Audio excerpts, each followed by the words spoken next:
Hi friends, இன்றைக்கி ரொம்பவே ஒரு சூப்பரான மவுத் வாட்டரிங் ரெசிபி தான் பார்க்க போகிறோம். இதை நீங்கள் எல்லாத்துக்குமே ஒரு சைட் டிஷ்ஷாக வச்சுக்கலாம். நீங்கள் even chapati, dosa, idli, curd rice, variety rice, ordinary rice எல்லாத்துக்குமே வச்சு சாப்பிட்லாம். ரொம்பவே நல்லாயிருக்கும். வாங்க எப்படி செய்கிறதுன்னு பார்க்கலாம். ஃபஸ்ட்டு இந்த ரெசிபி செய்ய தேவையான எல்லா மசாலாவும் ரெடி பண்ணிக்கலாம். இந்த ரெசிபி செய்கிறதுக்கு நான் இன்றைக்கி ஒரு 2 டேபிள் ஸ்பூனுக்கு மல்லி எடுத்திருக்கேன். மல்லி ஓரளவுக்கு வறுபட்டதுக்கப்புறம் ஒரு 1 டீஸ்பூனுக்கு கடுகு, ஒரு 1/4 டீஸ்பூனுக்கு வெந்தயம் எடுத்துக்கிறேன். மல்லி ஓரளவுக்கு வறுபட்டதுக்கப்புறம் நீங்கள் கடுகு போட்டிங்கன்னா உங்களுக்கு வெடிக்கிறதுக்கு கரெக்டான சூட்டில் இருக்கும். இப்போ பார்த்தீங்கன்னா எனக்கு கடுகு இந்த கொஞ்ச நேரத்துலேயே வெடிச்சிருச்சு.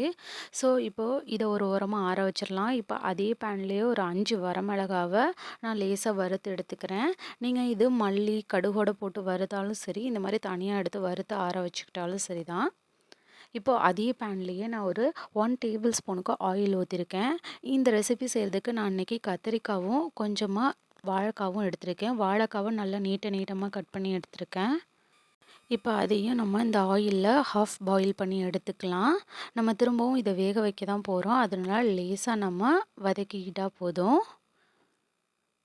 இந்த அளவுக்கு வதக்கிட்டு இதையும் ஒரு ஓரமாக நம்ம எடுத்து வச்சிடலாம். இப்போ நம்ம ஆல்ரெடி வறுத்து வச்சுருந்ததெல்லாம் நல்லா ஆறிடுச்சு. அதை நல்லா நம்ம மிக்ஸி ஜாரில் ஃபைன் பவுடராக அரைச்சி எடுத்துக்கலாம். இப்போது அதே பேன்லேயே ஒரு 2 டேபிள் ஸ்பூனுக்கு ஆயில் ஊற்றிக்கோங்க. ஆயில் சூடானதுக்கப்புறம் தாளிக்கிறதுக்காக கடுகு போட்டுக்கிறேன். கடுகு வெடித்ததோட ஒரு 10 பூண்டு பல்லை நல்லா ப்ரௌன் கலர் ஆகிற வரைக்கும் நல்லா வறுத்துக்கோங்க. பூண்டு கலர் சேஞ்ச் ஆனதுக்கப்புறம் நீங்கள் இந்த கத்திரிக்காவும் வாழைக்காயும் சேர்த்துக்கோங்க. இது கூட ஒரு மீடியம் சைஸ் வெங்காயத்தை நல்லா ஃபைன் ஸ்லைஸாக கட் பண்ணி வச்சுருக்கேன். இது கூடவே நான் கொஞ்சமாக மஞ்சத்தூள் சேர்த்து ஒரு முறை நல்லா நான் வதக்கி விட்டுக்கிறேன். நம்ம ஆல்ரெடி கத்திரிக்காவும் வாழைக்காவும் ஓரளவுக்கு வதக்கி வச்சுருக்கோம். அதனால் ரொம்ப நேரம் வதக்கணும்னு அவசியம் இல்லை.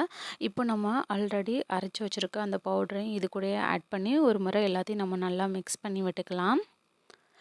இப்போது இந்த டிஷ்ஷுக்கு தேவையான அளவு புளித்தண்ணி ரெடி பண்ணி வச்சுருக்கேன். ரொம்ப அதிகமாக புளிப்பாக எடுக்காதீங்க தண்ணி. ஓரளவுக்கு மிதமான அளவில் உங்களுக்கு தேவையான அளவு எடுத்துக்கோங்க. இப்போது இதுக்கு தேவையான அளவு தண்ணி ஊற்றி இதை நல்லா திக்காக ஃபைன் பேஸ்ட்டாக வர வரைக்கும் நம்ம கொதிக்க விடலாம். இதுக்கு தேவையான அளவு உப்பு போட்டு ஓரளவுக்கு கொதித்ததுக்கப்புறம் ஒரு லிட் வச்சு க்ளோஸ் பண்ணிவிடுங்க. அந்த கத்திரிக்காவும் உங்களுக்கு அந்த வாழைக்காவும் வேகணும். நல்லா வெந்து உங்களுக்கு திக் பேஸ்ட்டாக வரணும். நம்ம சாதத்துலேயோ இல்லைனாக்கா சப்பாத்தி, இட்லி இதுக்கெல்லாம் தொட்டு சாப்பிட்ற மாதிரி கன்சிஸ்டன்சி வரணும். இந்த மாதிரி வரணும் உங்களுக்கு. இப்போ பார்த்தீங்கன்னா எனக்கு எல்லாமே தண்ணியெல்லாம் வற்றி நல்லா பேஸ்ட் ஆகிடுச்சி. இந்த ஸ்டேஜில் நான் இதுக்கு கருவேப்பிலை போட்டுக்கிறேன். மேலாப்பில் கொஞ்சமாக பெருங்காயத்தூள் தூவிக்கிறேன். கொஞ்சமாக இதை என்ஹான்ஸ் பண்ணுறதுக்காக நான் ஒரு துண்டு வெல்லம் சேர்த்துருக்கேன். இப்போது இது எல்லாத்தையும் ஒரு முறை நல்லா மிக்ஸ் பண்ணி விட்டுருங்க. அவ்வளோதான், ஒரு சூப்பரான சைட் டிஷ் ரெடி ஆகிடுச்சி. இதை நீங்கள் 1 வீக் வரைக்கும் ஃப்ரிட்ஜில் கூட ஸ்டோர் பண்ணி வச்சுக்கலாம். நீங்களும் ட்ரை பண்ணி பாருங்கள். கண்டிப்பாக தோசை, இட்லி நல்லா சுடு சாதத்தோடு வச்சு சாப்பிட்றதுக்கு ரொம்பவே நல்லாயிருக்கும். இந்த மழை சீசனுக்கு இந்த மாதிரி நல்லா சுட சுட செஞ்சு சாப்பிட்டிங்கன்னா ரொம்பவே அருமையாக இருக்கும். நீங்களும் ட்ரை பண்ணி பாருங்கள். தேங்க்ஸ் ஃபார் வாட்சிங். DD shine recipes and tips சேனலை லைக் பண்ணுங்கள், ஷேர் பண்ணுங்கள், சப்ஸ்கிரைப் பண்ணுங்கள். பாய்.